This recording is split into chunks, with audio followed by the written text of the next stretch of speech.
Hey Bifrosters, we're just going to do a quick run through of some of the rotation nodes now. So what I've done is I've just made a little point array, so let's have a look at that. So we'll turn it on. They're all black at the moment, so that doesn't help, so let's make them green and let's make them quads. So it's just a point array right now that is showing us it's a point on 2 in each axis. In fact, I've missed an axis, so let's go and put down 2 more. So I'm just using values here, so that'll be 2, that'll be 0, and that'll be minus 2, and that'll be 0, and then we'll just pop these in here, you can see them turn up. So I have pretty much a point on each of those. Great. This becomes important later. So the first thing we're going to talk about is rotate by Quaternion. Quaternion. Qualifications. Let's have a look at the node. It takes two things. It takes a vector and it takes a quaternion. And it rotates the vector by the quaternion. So what happens if we take our array and stick it in as a vector?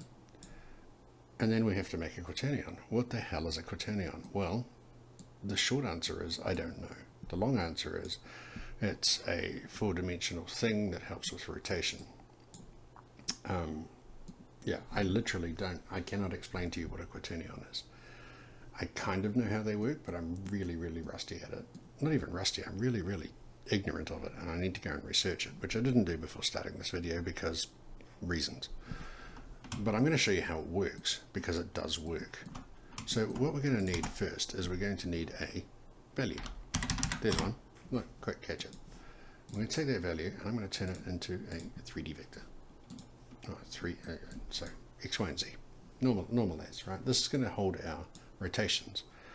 And because I'm a human being and I like degrees, I'm going to work in degrees because I can. Maya, however, not being a human being, Bifröst also not being a human being, doesn't like degrees, it likes radians because it's all about the math, right?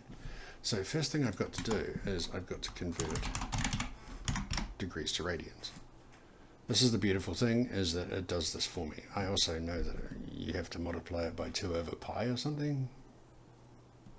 I'll get there. I should have done the research, but it's like 1 o'clock in the morning while I'm doing this, so those are probably good reasons. Anyway, what I've got is the radians of this coming out now. And now I just need to go. I have a node here that will convert the radians to a quaternion, which is why I don't need to know how it works. This wants a quaternion, this is a quaternion, it's a match made in heaven. Let's plug that in and then we'll just pop our points out here. Nothing happens. Nothing happens, but we're all full of anticipation, right? Let's rotate these points. There you go. They rotated 45 degrees. Did you see that? Look at that. So what happens if we do 20 degrees here? Oh, that's cool. It rotated 20 degrees. And then what happens if we do like minus 40 degrees here? There we go. So that's how that works. You make some degrees, you turn them into radians, you then turn those radians into a quaternion, and then you rotate stuff with it. That's how rotate by quaternion works. That's the first one. Let's go for the second one. We'll take this guy up here. We'll make points. Just make a points object. That's great. And I'm also going to create instances. Because who doesn't like instances? I have a mesh that I made earlier. We'll get a nice terminal running. We'll plug that in. Look at that. We have 6 birds. Lovely. Good looking little guys that they are. So what we're going to talk about is rotate points, which is different. There are some similarities, but it is different. What rotate points will do is change the orientation of the points going into an instance, or the orientation of points in general, and it does it with, let's have a look.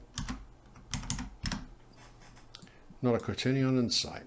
Makes me happy. So this does it a bit differently. This wants a radian Now actually I want an array of radians, and what's really nice is that if you can make that array of radians have the same number of things as your point array. So I happen to know there are 6 things in the point array, right? So why don't we make a sequence array of size 6, starts at 0 and 30, step of 30. This should rotate something 180 degrees over an entire 6. So we've got a sequence coming out. It's a float. That's great. Because I'm a human, I like degrees. Degrees to radians is cool. And then we'll just plug this array into the radians here. Look at that. It has rotated my birds for me because it has changed the point orientation of the points coming in. I didn't tell it what axis to use. It doesn't let me enter it. I can't put that in local space. It doesn't seem to change much. I could also put an axis in here, which would just be a matter of taking something like this and putting a 1 in the y-axis. And now it should rotate all of these birds around their y-axis.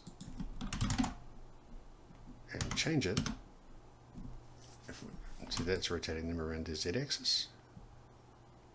If I change my sequence array to step by 60, because 6 6s are 36, then you'll get a full rotation of the birds across all 6, like so. I can also just change that to 10, so they only rotate a little bit. And I can change the axis again.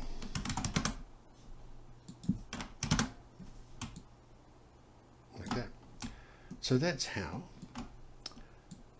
Untitled Quaternion, rotate by Quaternion,